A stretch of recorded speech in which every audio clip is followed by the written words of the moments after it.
première session du cadre harmonisé vient de publier ses résultats. Pour la période courante, la consommation alimentaire des populations est satisfaisante dans la majeure partie du pays. Sur les 45 départements analysés, 30 départements ont une consommation alimentaire minimale, 11 sous pression et 1 en crise. Le cadre harmonisé, c'est un outil qui nous permet, comme son nom l'indique, de dresser les cartes dans chaque pays de la situation alimentaire en période courante et en période projetée. Mais également l'entrée territoriale étant le département chez nous au Sénégal. C'est donc les départements qui sont analysés, donc les 45 départements qui font l'objet d'analyse. Avant d'en arriver justement à l'atelier, il y a de grandes enquêtes que nous menons. Donc c'est l'occasion de faire le point. On dresse la carte et on estime les populations. Malgré le contexte du coronavirus, l'hivernage a été pluvieux au bonheur des populations du monde rural. Toutefois, pour Matam, seul département en crise, diverses raisons expliquent cette situation.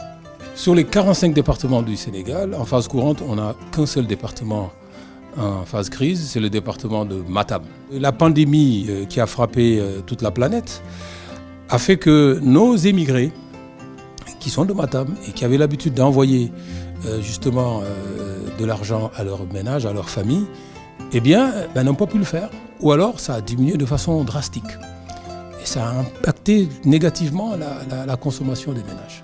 Donc ça, c'est une des raisons majeures qui peut expliquer le fait que déjà en période courante, que Matam soit répertorié en crise. Fort heureusement, l'État est intervenu très tôt, de façon précoce. Vraiment, on a une action précoce dès le mois d'avril avec l'opération aide alimentaire d'urgence qui a touché 1 million de ménages et un peu plus. Et ça, vraiment, ça a permis de juguler la question. Sinon, je crois qu'on aurait aujourd'hui assisté à une situation beaucoup plus grave.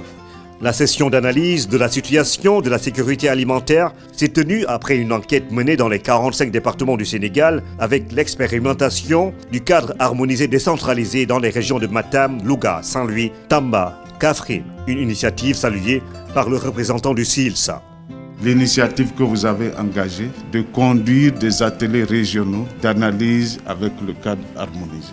Cela constitue pour nous une bonne pratique que nous allons à notre tour essayer de partager au niveau de l'ensemble des pays. C'est un travail complexe d'analyse de la sécurité alimentaire qui a été fait, constate le secrétaire général du gouvernement. Il évoque par ailleurs les efforts faits par les pouvoirs publics pour lutter contre la pauvreté aux côtés des partenaires du Sénégal.